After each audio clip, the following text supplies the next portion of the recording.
जनाब अस्सलाम वालेकुम। आज की जो हमारी वीडियो है इसमें हम डिस्कशन करेंगे WTL की, और हम इस स्टॉक को लॉन्ग टर्म और शॉर्ट टर्म दोनों लिहाज से जो है वो रिव्यू करेंगे। यानी कि हम ये देखेंगे कि WTL को अगर आपने बाय किया हुआ है लॉन्ग टर्म के लिए या शॉर्ट टर्म के लिए तो आपका ये डिसीजन कैसा है और आपको क्या करना चाहिए। या आप इसको इस तरह भी कह सकते हैं कि अगर आप इंटरेस्टेड हैं WTL को ख़रीदने के लिए लॉन्ग टर्म या शॉर्ट टर्म के लिए तो क्या करना चाहिए आपको। तो हम अपनी डिस्कशन को शुरू करते हैं। अभी से अपनी मोहब्बत का इजहार वीडियो को लाइक करके कर दें, और चैनल को सब्सक्राइब नहीं किया हो तो चैनल को लाजमी सब्सक्राइब कर दें। सबसे पहले हम लॉन्ग टर्म के पॉइंट ऑफ व्यू से इस स्टॉक को जो है वो रिव्यू करते हैं। अगर हम लॉन्ग टर्म की बात करें तो अगर आपने एक स्टॉक को लॉन्ग टर्म के लिए होल्ड करना होता है तो आपको उसकी फाइनेंशियल्स जो हैं वो देखने होते हैं। WTL की अगर हम फाइनेंशियल परफॉर्मेंस की बात करें तो वो कोई इतनी इंप्रेसिव नहीं है। अगर हम अर्निंग पर शेयर की बात करें तो ये कंपनी जो है कितने अरसे से लॉस में है। लेटेस्ट अर्निंग पर शेयर की बात करें तो वो नेगेटिव 0.47 है। Price to book value stock की बहुत ज़्यादा है, 4.47 है। प्राइस टू अर्निंग रेशियो इसकी नेगेटिव है। डिविडेंड ये दे नहीं रही क्योंकि कंपनी कमा नहीं रही। नेट प्रॉफिट मार्जिन भी इसका नेगेटिव है। बुक वैल्यू इसकी सिर्फ 0.82 है, और अगर हम करंट रेशो की बात करें तो वो सिर्फ 0.23 है। तो कंपनी की फाइनेंशियल परफॉर्मेंस, अगर हिस्टोरिकल फाइनेंशियल परफॉर्मेंस की बात करें तो वो बहुत ही ख़राब है। अच्छा, यहाँ मैं आपको ये बात बता दूँ कि रिसेंटली 4 अक्टूबर को WTL ने एक नोटिस दिया था, और उसमें उन्होंने बताया था कि हमारा एक प्रोजेक्ट है फाइबर टू द होम, ठीक है। इसका हमने पायलट फेज़ जो है वो कंप्लीट कर लिया है और हम इसको नेक्स्ट फेज़ की तरफ लेके जा रहे हैं। अब ये जो प्रोजेक्ट है इससे कंपनी को कितना फाइनेंशियल बेनिफिट होगा ये आने वाले कई सालों में आपको पता लगेगा, और क्या वो इस प्रोजेक्ट को मटेरियलाइज कर भी पाएगी या नहीं कर पाएगी इसका अभी आप कुछ नहीं बता सकते। और आपको पता होना चाहिए कि कितनी कंपनीज हैं जिनके IPO लॉन्च होते हैं और वो फेल हो जाती हैं, और वो उनकी परफॉर्मेंस जो है वो उस तरह नहीं हो पाती जिस तरह उन्होंने एक्सपेक्ट किया होता है। तो WTL की अगर हम फाइनेंशियल परफॉर्मेंस की बात करें तो वो बहुत ही ख़राब है, और अगर मैं स्टॉक को रेट करूं तो मैं 0/5 जो है इस स्टॉक को रेट करूंगा।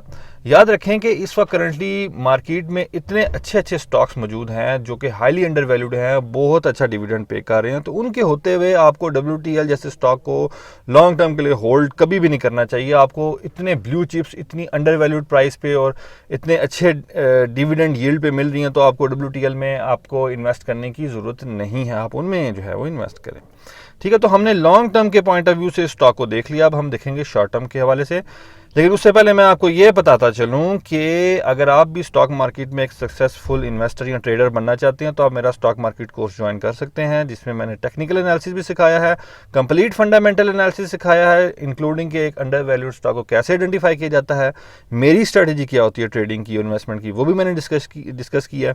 कोर्स की फ़ीस बहुत नॉमिनल है, सिर्फ 5,000 रुपये है, और ये व्हाट्सएप नंबर आपके सामने आ रहा है। इस व्हाट्सएप नंबर पर आप टेक्स्ट करके उस कोर्स को ज्वाइन कर सकते हैं, ठीक हो गया जी।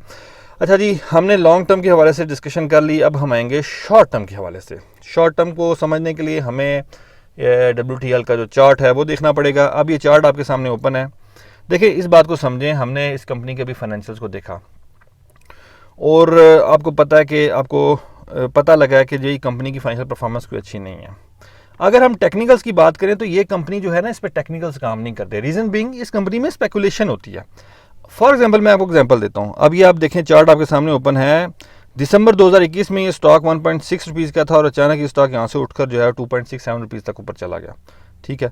और पीछे अगर आप जाएँ तो आप देखें कि तकरीबन अप्रैल 2021 में ये स्टॉक जो है ये तकरीबन 1.22 रुपीज़ का था, और यहाँ से ये ऊपर उठा और सीधा चला गया 4.5 रुपीज़ का, ठीक है। इसी तरह और अगर आप पीछे जाते हैं तो मार्च 2020 में ये स्टॉक जो है वो 0.58 का था, यहाँ से ऊपर उठा और ये चला गया 1.7 का। उससे पहले अगर आप देखें तो ये स्टॉक जो है 2019 में, अगस्त 2019 में ये 0.54 का था और यहाँ से ऊपर उठा और ये सीधा चला गया 1.8 का। तो ये स्टॉक जो है ना, इस पर सट्टेबाजी होती है, इस पर टेक्निकल्स काम नहीं करते, इस पर फंडामेंटल्स काम नहीं करते, ठीक है। इस पर स्पेकुलेशन की जाती है। ये ऐसा स्टॉक है जो पिछले कितने अरसे से इस पर स्पेकुलेशन होती है और इसको उठाया जाता है और फिर अचानक गिरा दिया जाता है। तो अगर आपने इस स्टॉक को बाय किया हुआ है या आप इस पर बाय करना चाहते हैं तो आपको क्या करना चाहिए। पहली बात, जो इसमें इंटरेस्टेड है बाय करने के लिए, मेहरबानी होगी, अगर आप अपने पैसों को बर्बाद नहीं करना चाहते तो इस स्टॉक में आप पैसे ना लगाएं, ठीक है। और जिन्होंने बाय किया हुआ है उनको मैं यही कहूँगा कि अगर आप प्रॉफिट में हैं तो भाई निकल जाए इससे, क्योंकि पता कुछ नहीं है, हो सकता है यहाँ से ऊपर जाए 2 तक चला जाए, हो सकता है यहाँ से नीचे गिरे और 1 तक चला जाए, क्योंकि टेक्निकल्स पे कोई काम नहीं कर रहे, सपोर्ट रेजिस्टेंस या ट्रेंड कोई काम नहीं करनी, इस पर प्योर सट्टेबाजी जो होती है। तो आप लालच में ना पड़ें, क्योंकि अगर आपके पैसे बर्बाद हो गए, जो कि हो जाते हैं, क्योंकि लोग इसमें इसलिए लगाते हैं कि जी वहाँ 1 रुपये का लेंगे, ये 3 रुपये पे जाएगा, हमारा प्रॉफिट जो है इतना ज़्यादा होगा, जो कि होता कोई नहीं है और बर्बाद हो जाते हैं। बाद में फिर आप लोगों ने ये कहना है कि जी मार्केट जो है वो सट्टेबाजी होती है, जो कि ऐसा नहीं होता।